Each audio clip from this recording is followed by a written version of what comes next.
Bonjour, bienvenue sur ma chaîne. Voilà, donc on se retrouve aujourd'hui pour une nouvelle vidéo concernant les charges et les rémunérations du personnel. Donc en fait, ce thème, je vais le traiter en deux parties. Donc en premier, je vais vous expliquer les éléments qui composent un bulletin de salaire. Ensuite, on verra la comptabilisation des charges du personnel. Alors, commençons d'abord par les composantes d'un bulletin de paye. Alors, le bulletin de salaire, qui est un document obligatoire, se présente de cette forme-là. Alors, les éléments qui composent le bulletin de salaire, on a le salaire brut.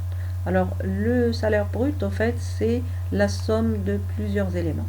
Donc, on a d'abord le salaire de base, éventuellement des primes, éventuellement des avantages en nature et éventuellement des heures supplémentaires. Donc, ce n'est pas systématique de trouver tous ces éléments. Donc, il se peut que le salarié n'effectue pas d'heures supplémentaires, donc on ne trouvera pas d'heures supplémentaires. Il se peut que l'entreprise n'accorde pas de primes, donc on ne les aurait pas, ou l'entreprise n'accorde pas à son salarié des avantages en nature, donc c'est possible de ne pas les avoir. Alors, commençons d'abord par la composition du salaire de base. Donc, c'est un salaire qui est calculé sur la base de 35 heures par semaine, soit une moyenne donc de 35 heures multipliée par 52 semaines dans l'année, divisé par 12 mois. Donc, ça nous fait 151,67 heures par mois. Et pour calculer le salaire de base, donc on applique à le taux horaire à ce montant d'horaire moyen. Les primes. Alors, j'ai dit que éventuellement une entreprise peut accorder des primes à ses salariés. Donc, ces primes correspondent au fait à des gratifications qui sont accordées aux salariés par l'employeur en raison de plusieurs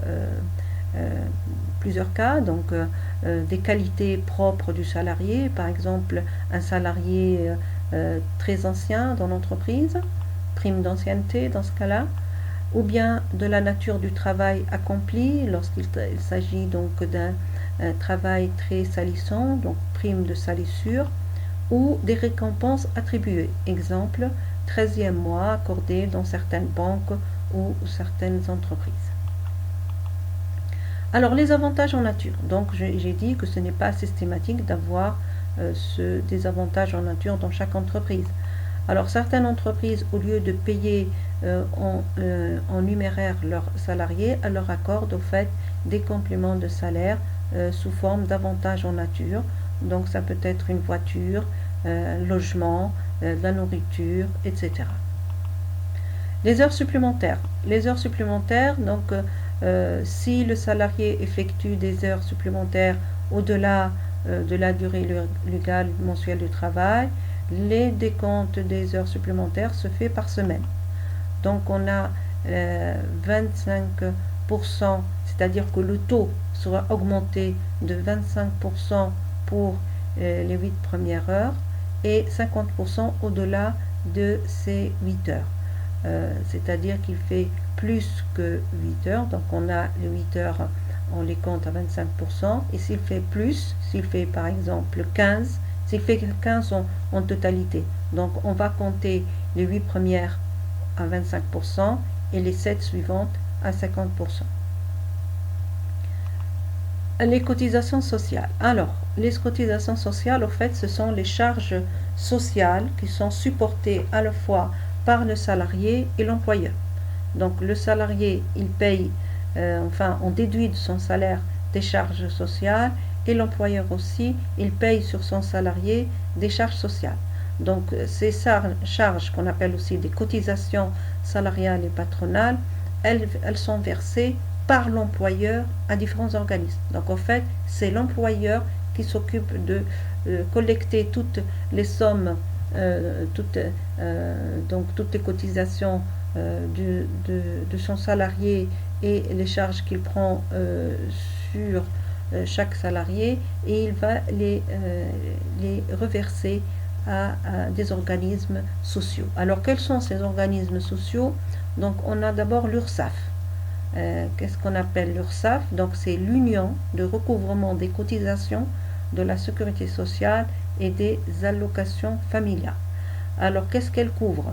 Elle couvre donc les cotisations sociales vieillesse, la maladie, la maternité, le décès, etc. La CEDIC. Donc la CEDIC, c'est l'assurance chômage. Donc la CEDIC veut dire l'Association pour l'emploi dans l'industrie et le commerce. Donc elle couvre les cotisations, elle recouvre les cotisations sociales d'assurance chômage. On a aussi les caisses de retraite complémentaires.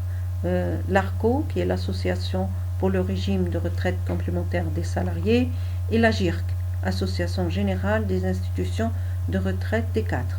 Donc elle constitue au fait des caisses pour les retraites complémentaires. Alors il existe en plus ce qu'on appelle des cotisations sociales, aussi la CSG et la CDRS. Alors la CSG, qui est une contribution sociale généralisée, correspond en fait à un impôt qui est prélevé sur le salaire brut. Et elle a été instaurée depuis le 1er février 1991. Alors que la CDRS, elle a été instaurée au 1er février 1996 et à l'aide de cette contribution, chaque salarié participe au remboursement de la dette sociale.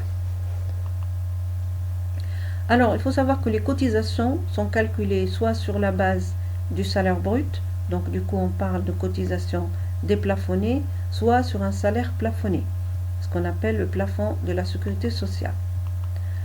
Alors, donc si le salaire brut est inférieur au salaire plafonné, dans ce cas, la base de calcul des cotisations sociales sera le salaire brut. Si le salaire brut est supérieur au salaire plafonné, la base de calcul sera le salaire plafonné. Alors justement, puisqu'on parle de ce plafond de la sécurité sociale, il faut savoir qu'il est fixé chaque 1er janvier, le 1er janvier de chaque année. Donc actuellement, il est fixé à 3269 donc pour l'année 2007. Et au-delà au fait de ce montant, aucune cotisation n'est due. Donc c'est un plafond qui est fixé par décret et on doit tenir compte donc effectivement de ce plafond dans le calcul des différentes cotisations. Maintenant, on passe au salaire net. Alors le salaire net, c'est le salaire au fait que va recevoir le salarié. C'est pas le salaire brut. Donc comment on calcule le salaire net? Donc c'est le salaire brut moins les cotisations salariales. Alors attention, on enlève que les cotisations salariales, on ajoute éventuellement des indemnités et on déduit éventuellement des retenues. Alors les indemnités, donc au fait ce sont des frais engagés par le salarié dans le cadre de son activité. Par exemple, un salarié qui effectue une mission à l'extérieur. Donc, il va engager des frais de transport, des frais pour le repas. Alors, du coup, ces indemnités lui seront remboursées sur son bulletin. Et il faut savoir que ces indemnités ne sont pas soumises aux cotisations sociales. Donc, on ne les trouve pas au haut du bulletin, mais on les trouve en bas du bulletin et elles ne subissent pas le calcul des cotisations sociales. Alors, on a dit éventuellement des retenues, donc qui peuvent correspondre donc à des acomptes, parce qu'un salarié, au fait, dès qu'il a travaillé à partir de 15 jours, il peut demander à avoir un acompte à son supérieur, et donc cet acompte sera versé au salarié et ensuite il sera déduit sur son bulletin. Donc c'est une retenue. Autre type de retenue, les oppositions. Donc en fait, ce sont des sommes qui sont retenues sur le salaire par décision de justice. Par exemple, un salarié qui a une dette vis-à-vis du fisc ou vis-à-vis d'un autre organisme qui n'a pas payé, donc il peut avoir une opposition sur son compte, une somme qui sera directement prélevée sur son salaire. Exemple, paiement d'une amende. Voilà, nous sommes arrivés à la fin de cette vidéo. Merci de votre attention. N'oubliez pas de vous abonner et de partager. À bientôt. Au revoir.